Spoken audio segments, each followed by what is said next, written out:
गांव की बहन में। फूलमती काकी, अंजलि दीदी के लिए शहर से फोन आया है, जल्दी से भेजो दुकान पे, नहीं तो फोन कट जाएगा। हाँ हाँ बेटा, अभी भेजती हूँ। अंजलि बेटा, तेरे लिए शहर से फोन है, सब काम छोड़ के जल्दी जाके सुन ले, नहीं तो फोन कट जाएगा। हाँ माँ, अभी जाती हूँ, जरूर मीनाक्षी दीदी का फोन आया होगा। हाय अंजलि। नमस्ते दीदी, मेरा मतलब हाय, कैसी हो आप? यहाँ तो सब ठीक है। मामा मामी कैसे हैं? तू कैसी है? मेरे तो एग्जाम्स होने वाले हैं, हर रोज कॉलेज जाना पड़ता है, lectures, extra classes, private coaching. ओ मैं तो इतना थक जाती हूँ, क्या बताऊँ। आपकी कॉलेज वाली बहन जी आपको इतना पढ़ाती है, तो घर कब जाती हैं आप दीदी? अरे नहीं नहीं, ये सब सिर्फ मेरी प्रोफेसर नहीं पढ़ाती, मैं अलग से दूसरे टीचर्स के पास भी पढ़ने जाती हूँ। दीदी फिर तो आप बहुत थक जाती होगी ना, आप ना पैदल मत जाया करो, टांगा ले लिया करो दीदी। नहीं मेरी भोली बहन, ना मैं पैदल जाती हूँ, ना ही यहाँ टांगा मिलता है, मैं बस से जाती हूँ और थोड़ी दूरी के लिए रिक्शा ले लेती हूँ। सच्ची? वहाँ पर टांगे नहीं, बस चलती है? वाह, वो भी हर रोज?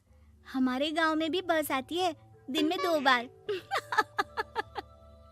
यही तो खास बात है शहर की, यहाँ बसें पूरा दिन दौड़ती हैं सड़कों पर, और सिर्फ बसें ही नहीं, कार, स्कूटर और ट्रक भी, और तो और थोड़ी दूरी पर तो हवाई जहाज भी है, जहाँ से हवाई जहाज आसमान में उड़ते हैं।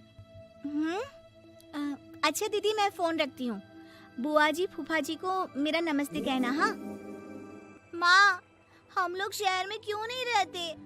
बुआ जी, फूफा जी और मीनाक्षी दीदी तो शहर में ही रहते हैं। अरे क्योंकि तेरे बुआ जी की शादी शहर में हुई थी, इसलिए बेटा। शादी से पहले वो भी तेरे पापा और दादा दादी के साथ गांव में ही रहती थी। तो फिर माँ, मुझे शहर भेज दो ना, मैं भी शहर देखना चाहती हूँ। इतनी बार मीनाक्षी दीदी से शहर के बारे में सुन चुकी हूँ, अब मैं भी वहाँ जाकर देखना चाहती हूँ। बस आप मुझे शहर भेज दो। ठीक है, इस बार गर्मियों की छुट्टियों में कुछ दिन रह आना शहर, अपनी बुआ के घर। अब तो खुश ना? हाँ माँ, बहुत खुश। आप देखना मैं शहर जाके कितने मजे करती हूँ। अंजलि अगले दिन स्कूल जाती है और वहाँ अपने सारे दोस्तों को अपने शहर जाने की बात बताकर चिढ़ाती है। अरे श्रद्धा, शीतल, सरोज, तुम लोग इन गर्मियों की छुट्टियों में कहाँ जा रही हो? एकादशी वाले गांव के मेले में। हम तो दूसरे गांव में नानी के घर जाएंगे, उनका घर नहर के किनारे है, बड़ा मजा आएगा। हम इस बार कहीं नहीं जा रहे, बल्कि हमारे घर में रहने के लिए मेहमान आएंगे। और तू? अरे मेरा क्या है, मैं तो बस पास वाले शहर जा रही हूँ, अपनी बुआ जी के घर, वहीं रहूंगी कुछ दिन। तुम लोग चिंता मत करना, मैं चिट्ठी लिखूंगी तुम सबको वहाँ से। पापा मुझे तो चक्कर आ रहे हैं, जी घबरा रहा है। बेटा, शहर आने की जिद भी तो तूने ही की थी, अब पहली बार बस में चढ़ी है तो यही होना था, भुगतो अब। अरे मामा जी, अंजलि, आप लोग आने से पहले बता तो देते, मैं लेने आ जाती बस स्टैंड तक।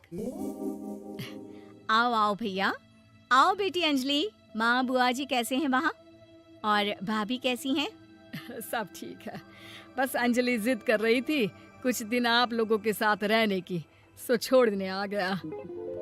दीदी, आप मुझे शहर घुमाने ले जाओ ना, मुझे भी शहर देखना है। हाँ हाँ चल, तैयार हो जा जल्दी से। अंजलि तैयार होने जाती है और कुछ देर बाद जब बाहर आती है तो अरे ये क्या कर दिया तूने, मार्केट तक ही तो जाना है, इतनी डार्क रेड लिपस्टिक, इतने बड़े बड़े झुमके और चूड़ियां और चेहरे पर इतना सारा पाउडर। मेरी बहन, ऐसे नहीं चलेगा, जा और ये सब हटा के आ। अरे कैसे, क्यों? मैंने शहर आने के लिए इतनी मेहनत से ये सब इकट्ठा किया था, और वैसे भी मैंने देखा है मोहल्ले की राधा काकी के टीवी पर एक फिल्म चल रही थी, उसमें हीरोइनें ना ऐसे ही तैयार होकर जाती है घूमने। सब पता है मुझे, मैं तो ऐसे ही जाऊंगी दीदी। अंजलि शहर की चकाचौंध को देखकर बहुत हैरान और खुश होती है। ऊंची ऊंची इमारतें, सड़क पर दौड़ती गाड़ियाँ, बड़ी बड़ी दुकानें, उसकी एक्साइटमेंट का ठिकाना नहीं था। दीदी, ये छोटा सा कमरा सड़क के किनारे क्यों रखा है? इसमें कौन रहता होगा? ये कमरा नहीं, पीसीओ है, पीसीओ। यहाँ पर लोग फोन करने आते हैं, सिक्का डालकर। ओह, हमारे गांव में तो दुकान पे ही जाते हैं बात करने। अच्छा चल, तुझे रेस्टोरेंट में खाना खिलाने ले चलती हूँ।